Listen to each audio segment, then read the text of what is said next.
మాజీ మంత్రివర్యులు పెద్దలు మా బావగారు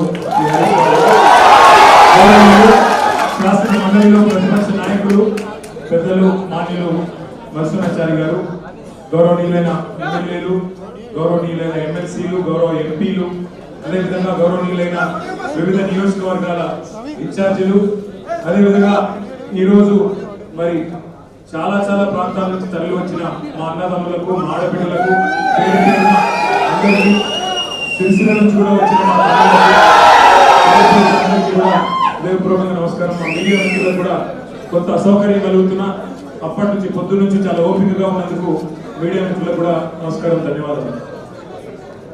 4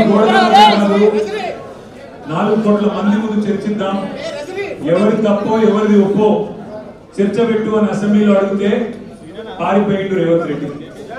ఈ ఫార్ములా ఈ కార్ రేసింగ్ మీద నేనేదో తప్పు చేసిన అంటున్నావు కదా, కేసీఆర్ ప్రభుత్వం ఏదో తప్పు చేసింది అంటున్నావు కదా, దమ్ముంటే అసెంబ్లీలో చర్చ పెట్టు అని అసెంబ్లీలో కూడా పట్టుబట్టినాం, పారిపోయింది. 4 గోడల మధ్యన ఎందుకయ్యా 4 కోట్ల మంది ముందు మాట్లాడదామంటే పారిపోయింది. పోనీ ఇట్లా కాదు, ఈ బద్నాం క్యాంపెయిన్ ఇంకెన్ని రోజులు నడుపుతావు, ఈ దేశంలో ఏ రాజకీయ నాయకుడు అన్నటి విధంగా నేను అంటున్నా, నువ్వు ముందుకు రా, నేను తప్పు చేయలేదు, నిజాయితీకి ధైర్యం ఎక్కువ కాబట్టి అవసరమైతే లైట్ డిటెక్టర్ పరీక్ష తీసుకుంటా, నువ్వు కూడా రా. పక్కలేడు, పారిపోయాడు. అయినా మళ్ళీ పిలిచి మళ్ళా ఈరోజు పిలిస్తే మళ్ళా పోయినాం. ఎందుకంటే చట్టాన్ని గౌరవించే వ్యక్తులుగా, న్యాయస్థానాల మీద నమ్మకం ఉన్న వ్యక్తులుగా నువ్వు ఎన్నిసార్లు పిలిస్తే అన్నిసార్లు వస్తా అని చెప్పిన పొద్దున్నుంచి 9 గంటలు ఒకటే క్వశ్చన్, అటు తిప్పడుగుడు ఇటు తిప్పడుగుడు, తిరులమరలేసి మరల తిరలేసి అడిగిందే అడిగి నేను కుల్లం చెప్పిన ఇప్పుడే హరీష్ రావు గారు చెప్పినట్టు ఈడికెళ్ళి ఎట్టి పరిస్థితుల్లో ఫార్ములా ఈ రేస్ పోవద్దు అని చెప్పి మొదటి సంవత్సరం విజయవంతంగా నిర్వహించిన తర్వాత 2వ సంవత్సరం కూడా ఈడనే ఉండాలి అని చెప్పి ప్రభుత్వ పరంగా విధానపరమైన నిర్ణయం తీసుకున్నాము. తీసుకొని మరి కొంత డబ్బులు చెల్లించినాం. 1 రూపాయి కాదు కదా, 1 పైసా కూడా అవినీతి జరగలేదు. ఈడికెళ్ళి పైసా పోయింది, అక్కడ ఉన్నది, ఇలా అవినీతి ఎక్కడ ఉంది అనే అవినీతి నిరోధక శాఖ అధికారులను అడిగినాం. సమాధానం లేదు. బెబ్బెబ్బే ఏంది అంటే ఫైల్ ఇటు పోయిందా, ఇటుకెళ్ళి పోయిందా, నువ్వు కుడి చేపులకి వెళ్ళి ఇచ్చినావో పైసలు, ఎడమ జేబులకి వెళ్ళి ఇచ్చినావో పైసలు అని చెప్పి పనికిమాలిన ప్రశ్నలు తప్ప, చిట్టినాయుడు రాసిచ్చి పంపిన ప్రశ్నలు తప్ప ఏమీ లేదు విషయం. అందుకే నేను మొన్న చెప్పినా మళ్ళీ చెప్తున్నా, ఇది లొట్టపీస్ కేసు, ఈయన ఒక లొట్టపీస్ ముఖ్యమంత్రి. ఏది కాదు వీళ్ళతోని ఏం చేయరాదు, పరిపాలన చేత కాదు, ప్రజలకిచ్చిన హామీలు నెరవేర్చే దమ్ము లేదు. అందుకే దద్దమ్మ రాజకీయంతో ఇవాళ తప్పించుకునే ప్రయత్నం చేస్తూ ఉన్నారు. మొన్ననే మన నాయకుడు పెద్దలు తెలంగాణ సాధించిన నాయకుడు కేసీఆర్ గారిని కమిషన్ ముందుకు పిలిచిండు. అంతకుముందు హరీష్ రావు గారిని కమిషన్ ముందుకు పిలిచిండు. ఆయనకున్నదంతా ఒకటే షోకు, నేను నెల రోజులు జైలున్నా లుచ్చా పని చేసి వీళ్ళని కూడా పెట్టాలి కొన్ని రోజులు, అదొక్కటే ఆయన షోకు. ఆయనకున్న పైశాచికానందం అదొక్కటే. సాడిస్టులు ఉంటారు చూడు కొంతమంది, నాకు దక్కంది ఎవరికి దక్కద్దు అన్నట్టు, నాకు జరిగింది నీకు కూడా జరగాలన్నట్టు ఆయన ఎట్టి పరిస్థితుల్లో కొన్ని రోజులు జైల్లో పెడదామన్నది ఆయన షోకు. అందుకే నేను ఇలా అధికారులకు కూడా చెప్పిన, మీకు పైకి వెళ్ళి రావచ్చు ఆదేశాలు, ఇప్పటికే దబ్బన వస్తే పెట్టుకోర్ర పోయి ఏముంది, మీరు పంపితే కూడా 15 రోజులు పోయేస్తా, ఏమున్నది, మంచిగా రెస్ట్ తీసుకొని వస్తా అని చెప్పిన.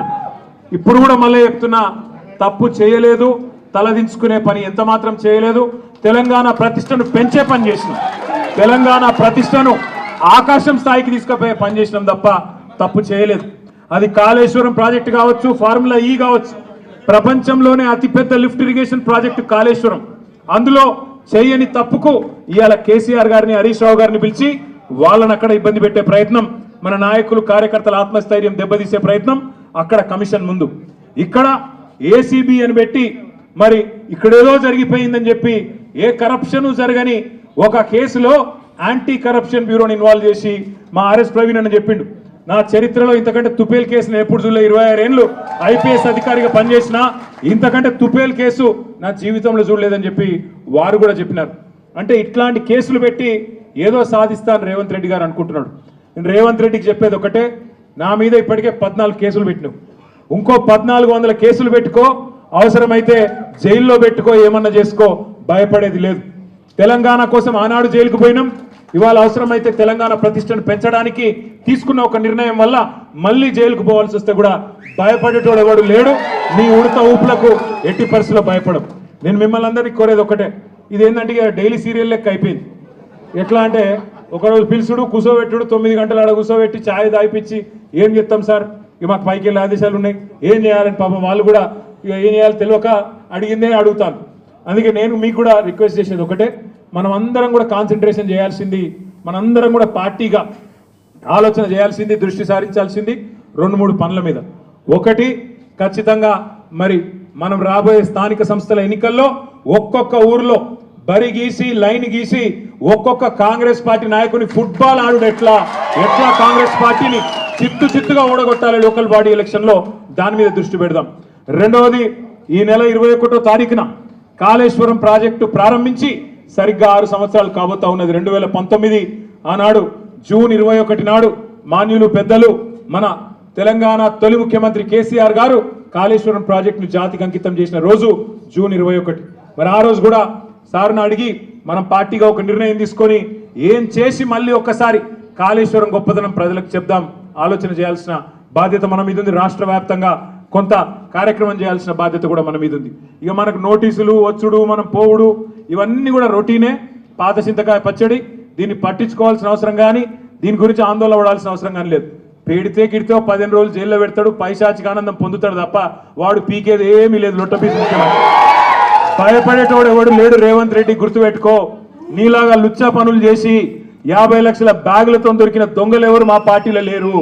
నీలాగా లుచ్చా పనులు చేసి అడ్డదారిలో పదవులు కొనుక్కొని ముఖ్యమంత్రి అవుడు పిసిసి ప్రెసిడెంట్ అయ్యే లుచ్చా పనులు చేసినోడు ఎవడు కూడా లేడు. మన బాగా బాధపడ్డాడట రేవంత్ రెడ్డి. నేను హౌలా అన్నా, బాధపడ్డాడట. నేను అడుగుతున్నా ఒకటి, తెలంగాణ ముఖ్యమంత్రి వయ్యుండి జై తెలంగాణ అనకపోతే నేనేమనాలి? మరి ఏం పేరుతో పిలవాలి? తెలంగాణ ముఖ్యమంత్రి వయ్యుండి తెలంగాణ రాష్ట్రాన్ని ప్రతిరోజు కించపరిస్తే నేనేమని పిలవాలి? తెలంగాణ ముఖ్యమంత్రి వయ్యుండి తెలంగాణ రాష్ట్రాన్ని దివాలా తీసిన రాష్ట్రం అంటే ఏమనాలి? తెలంగాణ ముఖ్యమంత్రి అయ్యుండి ఢిల్లీకి పోతే నాకు అపాయింట్మెంట్ ఇస్తలేరు, దొంగను చూసినట్టు చూస్తున్నట్టు నేనేమనాలి? తెలంగాణ ముఖ్యమంత్రి అయ్యుండి చెప్పులు ఎత్తుకపోతాడేమో అని భయపడుతున్నారు అంటే ఏమనాలి నిన్ను? అందుకే ఇక నేను ఎక్కువ అనగాని మీరు అనకాడికి అన్నారు, కానీ అది కాదు, నాకు అర్థం కాదు. ఆడవాళ్ళు 9 గంటలు వాళ్ళు కూర్చోబెట్టి మర్యాదలు చేసి వాళ్ళు పంపిస్తే మీరు 9 నిమిషాలని నాకు రక్తం వచ్చినట్టు చేసి మొత్తం కాటు బిస్కెట్. అక్కడ పిసుకుడేమో కానీ ఇక్కడ పిసుకుడు ఎక్కువైపోయింది. కాబట్టి మీరు పొద్దున్న నుంచి చాలా ఓపికగా ఉన్నందుకు మీ అందరికీ గౌరవ ఎమ్మెల్యేలు, గౌరవ ఎమ్మెల్సీలు, గౌరవ ఎంపీలు అందరికీ హృదయపూర్వకంగా దండం. మీరు కూడా పేరు పేరున అందరికీ నమస్కారాలు. జై తెలంగాణ, జై తెలంగాణ.